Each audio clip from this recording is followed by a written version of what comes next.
Hi friends, ഞാനിന്ന് ചെയ്യാൻ പോകുന്നത് കപ്പലണ്ടി പാൽ ചേർത്തുകൊണ്ടൊരു ഹൽവയാണ്. വളരെ ടേസ്റ്റി ആയിട്ടുള്ളൊരു റെസിപ്പിയാണിത്. അതിനായിട്ട് ഞാനിപ്പോൾ 150 ഗ്രാം പച്ച കപ്പലണ്ടിയാണ് എടുത്തിട്ടുള്ളത്.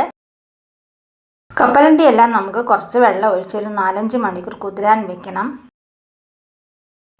അതിനുശേഷം നമുക്ക് മിക്സിയിലോട്ടൊന്ന് ഇട്ട് കൊടുക്കാം. നന്നായിട്ടൊന്ന് അരച്ചെടുക്കാം. ഞാനിപ്പോൾ എല്ലാം അരച്ചെടുത്തിട്ടുണ്ട്. ഇനി നമുക്കിതൊന്ന് പിഴിഞ്ഞ് പാലെടുക്കേണ്ടതാണ്. എനിക്കിപ്പോൾ ഒരു വലിയ കപ്പ് പാലാണ് കിട്ടിയിട്ടുള്ളത്. ഇനി നമുക്ക് ഹൽവ തയ്യാറാക്കാം. നമ്മൾ പിഴിഞ്ഞെടുത്ത കപ്പലണ്ടി പാൽ നമുക്കിനി ഒരു പാനിലോട്ട് ഒഴിച്ചു കൊടുക്കാം. തീ വളരെ കുറച്ചിട്ട് വേണം നമുക്ക് ഹൽവ തയ്യാറാക്കാൻ. അതിനോടൊപ്പം തന്നെ ഞാനിപ്പോൾ 100 ഗ്രാം പഞ്ചസാര കൂടി ഇട്ട് കൊടുക്കുന്നുണ്ട്. മധുരം ആവശ്യത്തിന് അവരവർക്ക് ഇഷ്ടമുള്ളതുപോലെ കൂട്ടുകയും കുറയ്ക്കുകയൊക്കെ ചെയ്യാം.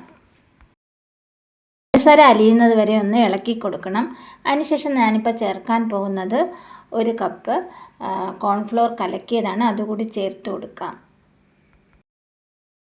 ഇനി നമുക്ക് കൈവിടാതെ തന്നെ ഇളക്കി കൊടുത്തുകൊണ്ടേയിരിക്കണം. കുറച്ച് സമയമെടുക്കും ഹൽവ തയ്യാറാക്കാനായിട്ട്. നമ്മൾ കൈ വിട്ട് കഴിഞ്ഞാൽ പിന്നെ അത് കട്ടിയായിട്ട് വരും. അതുകൊണ്ടാണ് കൈവിടാതെ ഇളക്കി കൊടുത്തുകൊണ്ടേയിരിക്കാൻ പറയുന്നത്. ഇപ്പോൾ കുറച്ച് തിക്കായി വന്ന് തുടങ്ങിയിട്ടുണ്ട്. നമുക്ക് വീണ്ടും ഇളക്കി കൊടുത്തുകൊണ്ടേയിരിക്കാം. ഇനി നമുക്ക് ചേർത്ത് കൊടുക്കേണ്ടത് കുറച്ച് നെയ്യാണ്. നെയ്യ് കൂടി ഒഴിച്ചു കൊടുക്കാം. ഇടയ്ക്കിടയ്ക്ക് നെയ്യ് ഒഴിച്ചു കൊണ്ടേയിരിക്കണം. അപ്പോൾ ഹൽവയ്ക്ക് കുറച്ചുകൂടി ടേസ്റ്റ് കൂടുന്നതാണ്. വീണ്ടും ഇളക്കി കൊടുക്കാം. ഇതൊരു വെറൈറ്റി ടേസ്റ്റി ആയിട്ടുള്ളൊരു ഹൽവ റെസിപ്പിയാണ്. തീർച്ചയായിട്ടും എല്ലാവരും ട്രൈ ചെയ്ത് കൊടുക്കുക. കുറച്ച് നെയ്യ് കൂടി ഞാനിപ്പോൾ ഒഴിച്ചു കൊടുക്കുന്നുണ്ട്. വീണ്ടും നമുക്ക് ഇളക്കി കൊടുത്തുകൊണ്ടേയിരിക്കണം. കളർ വേണമെങ്കിൽ നമുക്ക് ചേർത്ത് കൊടുക്കാവുന്നതാണ്. ഞാനിപ്പോൾ ഇതിൽ വേറെ കളറൊന്നും യൂസ് ചെയ്യുന്നില്ല. ഇനി ഞാൻ ഇട്ട് കൊടുക്കുന്നത് പൊടിച്ച് വെച്ചിരിക്കുന്ന കുറച്ച് കാഷ്യൂ നട്ട്സാണ്. ഒരു 1/4 കപ്പ് കാഷ്യൂ നട്ട്സ് ഉണ്ടാവും. അതുകൂടി ഇട്ട് കൊടുക്കുന്നുണ്ട്.